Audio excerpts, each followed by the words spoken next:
જગત આખાનો ઈશ્વર કે જે જન્મતાની સાથે ઉતાવળ છે એને કે મારે મથુરામાં નથી રહેવું, મારા વ્રજ ભક્તો જે મારી રાહ જોઈ રહ્યા છે, મારે એ જગ્યાએ જવું છે વૃંદાવનની અંદર. જન્મતાની હારે જે જતો જાય વૃંદાવન, અને એવા વૃંદાવનની અંદર 11 વર્ષ ને 52 દિવસ સુધી ભગવાનને જે લાડ લડાવ્યા છે વ્રજભક્તોએ, અને એ ભગવાન જ્યારે પોતાના માતા પિતા નંદ જશોદા એને જે અત્યંત પ્રિય છે એવી ગાયો, એવી વ્રજગોપિકાઓ કે જેને ભગવાન સદેહે વૈકુંઠની અંદર લઈ ગયા, એવી વૃષભાન દુલારી રાધા કે જેના વિના કૃષ્ણ કોઈ લીલા ન કરે, આ બધાને છોડીને જ્યારે જવાનો સમય આવે છે ને ત્યારે કૃષ્ણની અંદર જે હૃદય છે ને કાળજુ, એ કોમળ છે, બહુ કોમળ છે કૃષ્ણનું હૃદય, કે મારવા માટે પૂતના આવે ને તો પણ ભગવાન એને એ ગતિનું દાન કરી દે છે જે ગતિ જશોદાજીને આપવાની છે.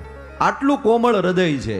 પણ કહે છે કે જ્યારે વ્રજ છોડવાનું હતું ને ત્યારે આ કૃષ્ણએ એના કોમળ હૃદયને કઠણ પાણા જેવું કર્યું, કારણ કે એના વિના એ વ્રજમાંથી બહાર નીકળી શકે એવો નહોતો. જગતનો ઈશ્વર હોય ને તોય શક્તિ વિનાનો થઈ ગયો તો કે મારી તાકાત નથી કે હું આ મારા વ્રજમંડળને છોડીને અહીંથી નીકળું.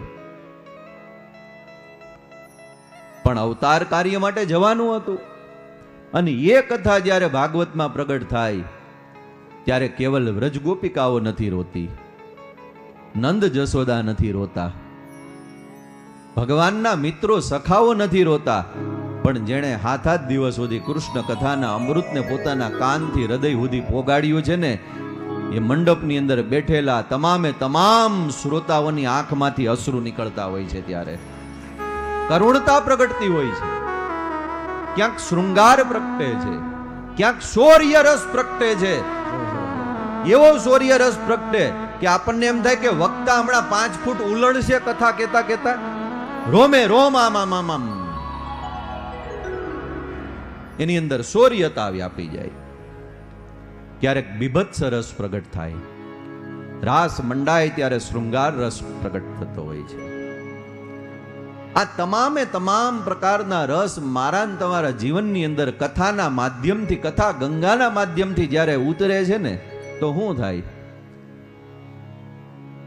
આપણે મલ્ટીવિટામિનની ટીકડીઓ ન લેવી પડે.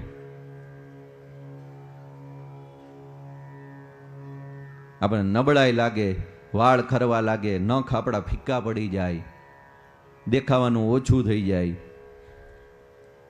નબળાઈ લાગે, અશક્તિ લાગે એટલે આપણે ડૉક્ટર પાસે જઈએ, રિપોર્ટ કરાવે એટલે પછી એમ કે ભાઈ તમારે વિટામિન ડી ઘટે છે, કાં કે વિટામિન ઈ ઘટે છે, કાં કે તમારે આ ઘટે છે, આયરન ઘટે છે, કોઈને હિમોગ્લોબિન ઘટે. તો કે કરવાનું શું? તો કે તમારા શરીરમાં જે ઘટે છે ને એ હવે બહારથી નાખવાનું. એટલે પછી એની આપણને દવાની બોટલ લખી દે કાં ટેબ્લેટ લખી દે. એ રસને અંદર ખૂટે છે ને એને બહારથી નાખવો પડે. પણ મને કહેવા દ્યો કે સાહિત્યના તમામ પ્રકારના રસવાળી ભગવાન કૃષ્ણની કથાને જે સાંભળે છે અને એ રસ જેના કાનથી અંદર રેડાય છે ને એના દેહની ભીતર અંતઃકરણની અંદર એકેય રસ ઘટતો નથી, ને પરિણામે બહારથી નાખવો નહીં પડે તમારે. માટે કથા ગંગા છે ને એ સરિતા છે સાહેબ, એ રસ પ્રગટ કરતી ચાલે છે, ખળખળ ખળખળ ખળખળ વહે છે. અને હું તમને હાવ સીધો સાધો દાખલો આપું રસનો. રૌદ્ર રસ હોય છે એની અંદર ક્રોધ હોય, હે આ રૌદ્ર રસે પ્રગટ થવો જોઈએ, આપણી અંદર ક્રોધે પ્રગટ થવો જોઈએ. સામેવાળાને આપણે 5 વાર કહીએ પણ સમજે જ નહીં, પછી એકવાર પ્રગટ તો થવો જ જોઈએ. પણ તમે સમજો એટલું કે આ રૌદ્ર રસ પ્રગટ થઈને 5 મિનિટમાં જો પાછો બેસી જાય ને તો જ કામનો. પણ આ પ્રગટેલો રૌદ્ર રસ 5 મિનિટમાં બેસી જવો જોઈએ. પણ જો કોઈને 5 કલાક રહે ને તો મગજની એકાદી નસ છે ને છટકી જાય ને કાં ફાટી જાય. મેડિકલ સાયન્સ એમ કહે છે, ક્રોધના કારણે. એ રસની જરૂર છે પણ કેટલી, એનું કામ છે એટલી જ. બીજું શૃંગાર રસ બહુ જરૂરી છે જીવનને મધુર બનાવવા માટે, મીઠું બનાવવા માટે. પણ શૃંગારની અંદર કોઈક ભર્તુહરીની જેમ એટલો બધો ડૂબી જાય ને તો આ શૃંગાર રસ છે ને એને પોષણ આપે છે, પણ પોષણ આપવાને બદલે ક્યારેક એને પતનના માર્ગે લઈ જાય. આ તો ભર્તુહરી પછી શૃંગાર રસ પછી વૈરાગ્યની અંદર જતા રહ્યા. આપણે ન જઈ શકીએ. આપણે તો જે પોષતું એ જ મારતું. પોષણ આપે એ મારવા માંડે પછી. એટલે ઈ રસે નો હાલે કાયમ. બીભત્સ રસ એટલે આપણે હારા ન લાગીએ એવા જીથરા ભાભા જેવા બની જાય ને એને બીભત્સ રસ કહેવાય. હાવ સીધી સાદી વ્યાખ્યા. બીભત્સ રસ એટલે હું તો કે આપણે આપણી જાતને જોવું ન ગમે.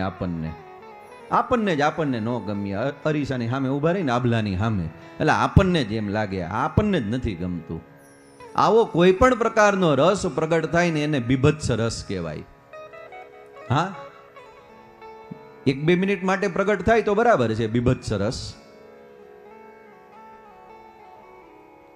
પણ પછી આપણને જ એમ થાય કે હાલો આ જીથરા બાબા સવારમાં ઉઠ્યા ત્યારે જીથરા બાબા હતા, હવે બાબલા બની જાય. એટલે માથું ધોઈએ ને તેલ નાખીએ ને દાંતીઓ ફેરવીએ ને. તમારે જીથરા બાબામાંથી બાબલો તો બનવું જ પડે હો. અને જો 24 કલાક કોક બીભત્સ રસની અંદર જીથરો ભાભો રહે તો એમ કે આને હવે પોરબંદર ભેગા કરો અને આને જામનગર મોકલો, આને ખબર નથી પડતી. એટલે ઈ રસે બહુ હાલે એવો નથી બીભત્સ રસ. હા, કરુણ રસ એક એવો છે કે નિસ દિન બરસત નૈન હમારે, જબતે શ્યામ સિધારે બ્રજ સે નિસ દિન બરસત નૈન હમારે. કરુણ રસ એક એવો છે કે જેની અંદર થોડુંક વધારે રહી શકાય, પણ કરુણ રસની એક મર્યાદા છે. આપણે બહુ કરુણ રસની અંદર ડૂબી જાય ને એટલે કોક આવીને એમ કે હું આ દિવેલ પીધેલું મોઢું ચડાવીને બેઠા છો. બહુ કરુણ રસમાં ડૂબી જાય એટલે એમ કે હું એરંડિયું પીધું હવારમાં ચાની હારે. એટલે ઈ રસે બહુ ટકે એમ નથી. શૃંગાર રસ ટકે એમ નથી. હા, એક હાસ્ય રસ છે. હાસ્ય રસ જે ડાયરાની અંદર પીરસાતો હોય હાસ્ય રસ, પણ એ હાસ્ય રસની એક મર્યાદા છે.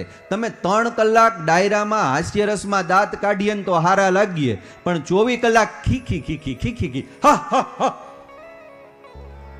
તરત જ એમ્બ્યુલન્સ આવે. આ હું ખડખડાટ 24 કલાક ખી. આ હું મંડી પડ્યો છે. હાથ પકડીને પૂછે કાંઈ ઓતાર આવે છે લા તને, કાંઈ દેખાય છે, કાંઈ ભૂત પ્રેત દેખાય છે? એના દાંત કાઢસ તું આટલા બધા. ઘણા લોકો જ ન હોય, કોકની સ્મશાન યાત્રામાં જાય ને તો ન્યાય દાંત કાઢે. એનો દાંત કાઢવાનો સ્વભાવ હોય એવો. એટલે ન્યા જાય ને કોકના મરણામાં ને બેહણામાં ન્યાય દાંત કાઢે. પછી આપણે કંઈક ભાઈ આ તો દુઃખનો પ્રસંગ છે પણ શું કરું, ભગવાન કે મને મોઢું જ એવું આપ્યું છે. એટલે મોઢું એવું આપ્યું હોય પણ ન્યા થોડુંક આમ મલક ન કરાય. ન્યા ઓલાન બાપા વયા ગયા છે, એની નજર પડશે ને આ તારા ઉપર કે આ મલક કરે તો ઊભો થઈને ખરેખરો તારો ચાલુ થઈ જાય, એનું અટકી જાય. એટલે હાસ્ય રસે એક મર્યાદા છે. પણ મને કહેવા દો કે શાંતાકારમ ભાગવતની ભક્તિથી પ્રગટ થતો શાંત રસ એવો છે કે જેને 8 પોર ચડી જાય ને તો આ શાંત રસ છે ને મારા ને તમારા જીવનની અંદર સમાધિને પ્રગટ કરી દે. અને ઈ સમાધિમાં ભગવતી સિંહ મોઈને ભૂતનાથ આમ હામા દેખાય, વેણે વાત કરે. અને ઈ શાંત રસની સાથેની કથા ગંગા છે.